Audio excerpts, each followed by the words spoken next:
I can't tell it, it's real life. I could've tell this for life. I ain't sleep, I been up all night. Yeah, boy, they losing toys, yeah. Yeah, I will go with him.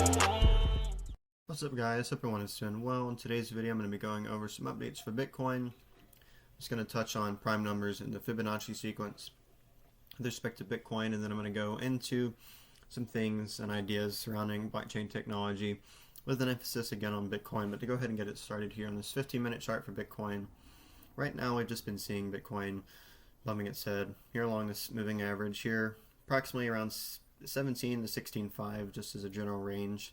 I guess really actually definitely not down to 16.5, more around 16.8 to around 17,000. So right now we need to see Bitcoin break that, but the fact that we have just continued to go sideways, bumping our heads on it continually, could signify some lack of strength. So if we do continue to go to the downside, as I've mentioned in my previous videos, I don't think we'll go no lower than around 10,000 or so. The range is around 13.4 to around 11,300. If we do see 10,000, I'm more inclined to believe that it'll be wicks. I personally don't think that we will continue to go down lower from here, although anything could happen. But give some more perspective for that 15-minute chart. If we look here at this 2-hour chart, right here at December 19th, where this red arrow is pointing, is what you're looking at right here for this 15-minute chart. So going back to this 2-hour chart, we can see what corresponds to this moving average is dark blue, and right here on this 2-hour chart would be this white one, which again lines up with pretty much the same approximate range we need to break above here in the more shorter time frame. When they continue to see price action with good volume support and just strength in general, move towards the upside, break above this moving average, which just corresponds with around 17.7 to, just in general around 19,000 is what we need to see Bitcoin push above, which leads us into this 2-day chart. Again, that lines up with getting rejected most recently right here. This pretty much, my idea of this is it's a curve-like falling triangle. We most recently got rejected around 18.2, just, well, I guess more around 18,000 to around 18.5. So we need to see the price move above that. Previously, as we got rejected beforehand, 21,000 was important to look at. This lined up with getting where we got rejected at 48,000 and also 69,000. If we do continue to go lower from here, this also lines up with approximately, just in general, like I said, 12, 11,000. We may see some wicks down to 10,000 if we continue to go even lower than that general range. Just looking back in the past, there's just a lot of support at approximately 12,000. So I'm not more inclined to believe that we will continue to push even lower all the way down here towards, or around 10,000 or so. Again, anything could happen, and it is definitely possible, but I personally don't think that is what's going to happen. But to go ahead and get into how I want to tie in prime numbers and Fibonacci to this, for the most part, it's typically better. Most people, I assume, use the log scale to look at the price charts here on the trading view. What I did was I took this, so what we see here is the prime distribution, so the gaps between primes as primes go from 2 through 5, 7, so on out to infinity, given there's an infinite number of primes. This is a logarithmic distribution, a logarithmic growth rate over a period of time in terms of the gap, the prime size you can see right here, and the gap size down here, which just looks similar to the stock to flow model that we've seen used in the past for plan B. What I did was I kind of just manipulated it a little bit, enough to nicely fit it on here to just kind of give off the image. These aren't exactly the same, but the point is I'm just trying to get across the idea, just the connections between the prime numbers and just Fibonacci in general, because it is all interconnected at the end of the day. Even in Bitcoin's white paper associated with the equation, with it, the letter E, or the number, I suppose, so Euler's number is associated with the equation. So there's, it's definitely all connected, as I said, which ties me into what I mentioned on my community tab the other day about how I found this ratio with respect to the Fibonacci sequence, because obviously, Fibonacci tools are a major tool of the market in its analysis, and a lot of things just in nature in general follow the Fibonacci sequence, which is going to be inextricably linked to prime numbers as I've been saying, because I mean it is all the same thing at the end of the day. It's just the way that nature in terms of mathematics works. But what I did on here is I drew this kind of just this support range. Nothing special. It's just something I drew on here to kind of just show, similar to the stock to flow model and how we see a red shift to blue shift. As red shift is like you've used up all your energy, you're having to cool down. As you start to see it blue shift, you've been building up a lot of energy, now you're ready to release it back into a red shift, as you can see right here on the chart. So the idea is we continue to go lower eventually, because Bitcoin's just going to decay over time. It will be less, it will have less strength. That's why the gains are going to be less and the cycles are lengthened. So it leads into which I don't have it pulled up here, but the rainbow chart, which at this point they've had to add new layers to it if you've seen that anywhere. But the idea here is that if we take some time measurements from each of these phases, so if we take a Bitcoin cycle to be, so the first one started in July of 2010 to June of 2011 when it set the high around $30. That'll be the first cycle. Second cycle lasted from, again, June 2011 to the high in December of 2017.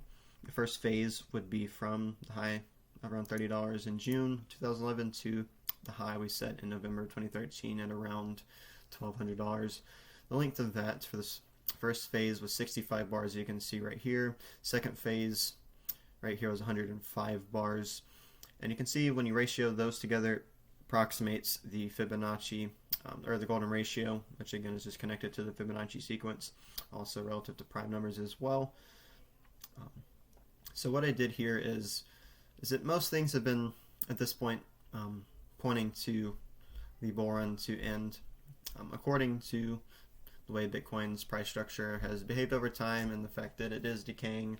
Basically, the phases are becoming longer as well as the cycles. So what we do here is, in order to get these same ratios right here, we have this first phase of this current cycle 3 that we are on, lasting 161 bars, and then the second phase of that lasting 260 bars. Again, we can see the same ratios right here. And we'll actually find when we connect, so the first phase of cycle 2 to the first phase of cycle 3 right here, so 65 to 161, we get the ratio of 0.403, and we need to do the other way around, we get the 2.47, and you'll see the same thing right here. When we do it for 105 bars to 260 bars, you can see 0.403, 2.476, it's all pretty much just coming out to the same thing. And what I did was I started it from the beginning, so these first 65 bars went out to the bottom of the current, where we should currently be at with respect to the current cycle that we're on within the same phase 1 at a different point in time, basically.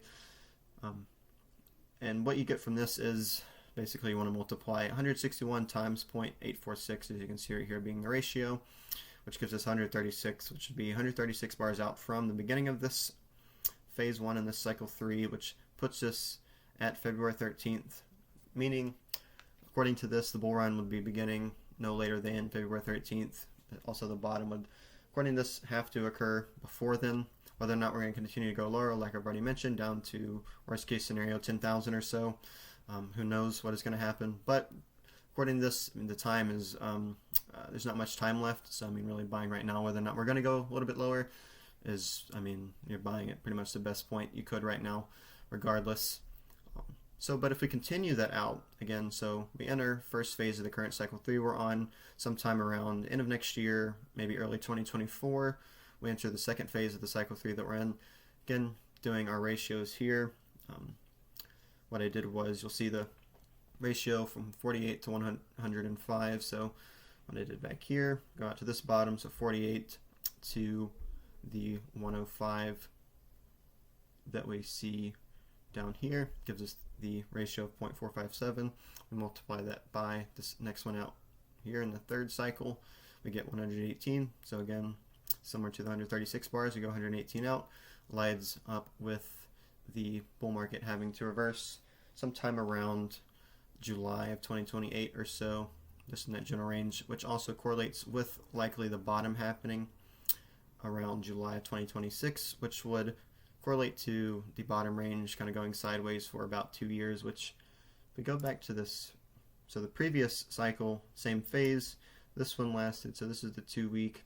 So we can see right here, that's pretty much 42 bars just about. So I mean nearly a year this first one lasted. So I mean that's pretty much just about double. We're seeing it decay in terms like, so the previous phase in the cycle was a year, the next one is going to be around 2 years or so. We're just kind of seeing a doubling sequence there, which I mentioned that multiple times in the past. A doubling sequence also appears a lot in nature with respect to cell division and other things as well. But that was pretty much what I wanted to get across here for connecting prime numbers in the Fibonacci sequence and to Bitcoin analysis. To go ahead and get to what I wanted to talk about in terms of blockchain technology. Also, again, this is going to tie in prime numbers and the mathematics that I've been speaking out so far. So this is just an image I took out of my notebooks, which I do like my physics and math and just other things in. Just my brainstorm basically, where I just put all my work in. This is just kind of a graphic and image that I'm going to use to explain blockchain technology. So first off, what we're going to do is we're going to ignore this layer 0 down here. I'll touch on that last because it kind of loops back around, kind of in like an infinity symbol, the idea that I'm going to get across here. So if we take a layer 1, so Bitcoin would be the most famous example, Ethereum and Cardano kind of like the main three. At least that's how I think about it. Other popular ones would be like Phantom, Cadena, or XMR. So those, again, are layer 1s, kind of like the foundation of the blockchain, the foundational grounding, which put up the idea of the blockchain trilemma, whereas a blockchain is just decentralized, or has decentralization, scalability, security, are 3 aspects of a blockchain. And then layer 2 solutions, so for example like Matic, which I've gone over in the past, being a scalability solution. This one would be with respect to Ethereum, and then the Lightning Network would be with respect to Bitcoin in terms of making payments faster, just kind of scaling it more. So the way I think about it is, and then I have it laid out here, is that layer 2 assesses the blockchain trilemma. Already a layer 1 can be pretty much just as strong as it needs to sufficiently be in 2 of the 3 categories. So for the most part, they start off being strong with decentralization and security, but scalability is what needs to be worked out, which this image says here is that layer 2 assesses that. So we've already gotten Bitcoin, obviously, as layer 1. We've gotten the Lightning Network as layer 2. Then it brings in layer 3, which is interoperability solutions, which is some things like Quant as QNT, is what these projects aim to be, IBC, ILP, and ICON. There's not too much out on this. I mean, this technology is very new. I mean, it's been out for like 14 years or so at this point, approximately. I mean, that's at least a decent amount of time, I'd have to say. But I mean, this technology is definitely still very early on. But the overall idea that I want to paint here is that layer 3 for Bitcoin, it would make sense that Bitcoin would have an interoperability solution built with respect to it, which would then lead us into this image right here, which basically creates a massive blockchain. You can think about a blockchain as like a very complex mathematical object. If you think about it as like a ball of yarn, would be a very simplistic way to think about it. It's just a very complex network with nodes in it, which you can think about would be like points or dots on the ball of yarn as it makes its loop, and it's not. You can think about it as Bitcoin kind of being the center. So you have Bitcoin, the foundation, with its layer 2 to make the entire interoperability network more scalable in terms of being fast and whatnot, which then, even though I've already mentioned it, leads us into the fact that Bitcoin is kind of the center protocol that all of these layer 1s, which is what these images around here represent. Again, we have Ethereum logo, Cardano, Phantom, Monero, XRP, Dogecoin, Cosmos, or Atom, and then Cadena. Basically, the idea that I'm trying to get across here is that Bitcoin, given that it was, I mean, it's like the internet of money, as it's been said by other people. It is, I mean, it was like the first legitimate blockchain. It's, I believe, the fundamental store of value. It's the, I mean, it is the only engineered, in its purely mathematical form of just human monetary value, which, I mean, at the end of the day is just nothing but a conscious idea of value, like in the mind or the psyche of an individual. But again, the point that I'm trying to make here is, which connects us back into this layer 0. So whether or not you could, personally with me thinking about it, because whether or not I end up implementing the idea that I'm trying to get across here, which whether or not this interoperability aspect that I'm talking about would be a separate chain, which would then make it a layer 0, being not necessarily something specifically built on top of Bitcoin, which would be like the more so lie in a layer 3, but it would then connect all of these as well. But what I think at this point, after thinking about it on a little bit more, I would scratch the layer 0 aspect of this, and it's literally just the layer 3 of Bitcoin, which then, again, as I've been explaining, is what this picture represents. We have a Bitcoin at the center with its layer 2 solution, its layer 3 solution of interoperability, connecting all the layer 1 foundation blockchains and their surrounding layer 2 solutions into one massive ecosystem in which they all can interact with, because Bitcoin is given basically, as I've been saying, the interoperability aspect over it, which leads me into this image right here. You can pretty much just think about it as a more of a complex abstraction of this image.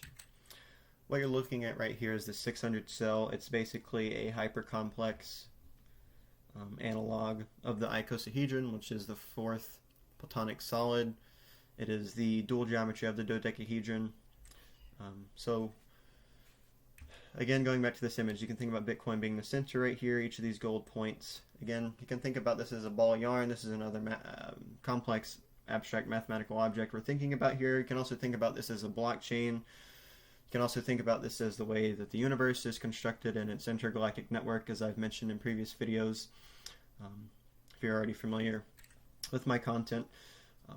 But again, each of these vertex or vertices represents a layer 1 protocol.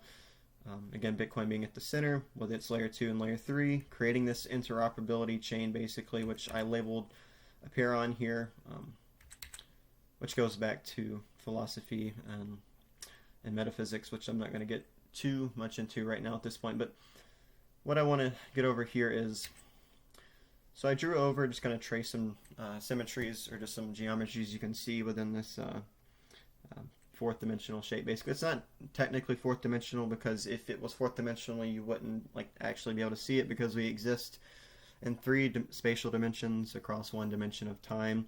So this is just a 3-dimensional projection of a fourth dimensional object. But what we'll see here is, so with this red outline that I have here, it's an octahedron, which is the dual geometry of a cube or a hexahedron. Again, these are going back to platonic solids, which, to name all those, it's the tetrahedron, the octahedron, hexahedron, icosahedron, and the dodecahedron. That's what Ethereum logo is. The Ethereum logo is pretty much a like an as above, so below, like a octahedron upright and then one flipped upside down right below it. It's a pyramid. It's literally just pyramids that make a diamond. And another symmetry here, again, how I said that the hexahedron or the cube is the dual of the octahedron. The octahedron has 8 faces. The cube hexahedron has 8 vertices, which is what this green shape is right here, this outline. You can put a cube inside of an octahedron, and symmetrically, and each vertex will touch the center of each face on the octahedron. Which brings us into the cube, which again is a hexahedron, which would be a 6-pointed star. Star of David's a common example of what I'm talking about, which goes into the Cardano logo, goes into the Atom logo, it goes into also the Phantom logo. Again, you can see the cube right here, hexahedron. You can see, if I just were to put another line going upward from here, you'd see the 6-pointed star basically, which is also the XYZ axis if you think about it in 3 dimensions, like if you were to imagine like a wireframe cube in front of you, like a going left to right, forwards and backwards, and up and down is what I'm getting at. And then within this cube you see this kind of tetrahedral geometry. It's relative to this larger yellow outline you see, and then this larger pink outline you could see could be thought of as a similar symmetry to this yellow outline, or you could also just think about it as a bigger octahedron surrounding this red one. Excuse me, this red octahedron. And then finally, these blue outlines are pentagons, which would be surface area portions of the innermost part of this analog of the icosahedron, which is goes to this image right here, which you can see here, I'm trying to figure out which image. I mean, it's all in all of them. You'll see right here. So if you see, you'll see a pentagon right here. So you see one side, 2, 3, 4, 5. You'll also see it on this one as well. You'll see an upside down pentagon right here as well. And then in this one you can actually see the phantom logo outright on it. Again, this is the relatively spherical object that you see kind of within this icosahedron. Again, it's kind of like this outline right here. Again, so going back to, you can see the phantom logo right here. So if you see this, see again, you see these 6 points, 3 up right here, then 3 down. It creates the hexagon or hexahedron, which would be the cube. And that's basically what this phantom logo is right here. You can see, if I, again, like I said, draw this upper line, you see a cube. It's pretty much 2 cubes stacked on top of each other. And you're looking at it from a specific angle. And then right here, this is just another symmetry of it. You can see again the pentagon right here going around it. I'm going over this just to further show and explicate to you the fact that this is actually the innermost object of the kind of very complex network within the overall structure of this icosahedron. And again, just to put it more clearly out there, the whole idea of this is my idea here is that Bitcoin, I feel like it would be the best idea to use Bitcoin as the actual layer 3 solution for the entire blockchain system and form of blockchain interoperability as this technology continues to be adopted into the future. And I have an equation. It's associated with the Riemann hypothesis and the zeta function that I have been messing around with. It's a part of my physical work that goes into me and my theory of everything, and going over basically how the universe is shaped and kind of just the fundamentals of that in a physical sense. But that was really all that I wanted to go over in this video. I just wanted to really touch on it very briefly to kind of quickly get the point across in a, I feel, rather visually intuitive, it's fairly simple. I didn't get too complex, I don't feel like. But hopefully you guys enjoyed, hopefully you're able to learn something and take something away from this video. But I hope you guys have a blessed day. Don't nobody wanna die.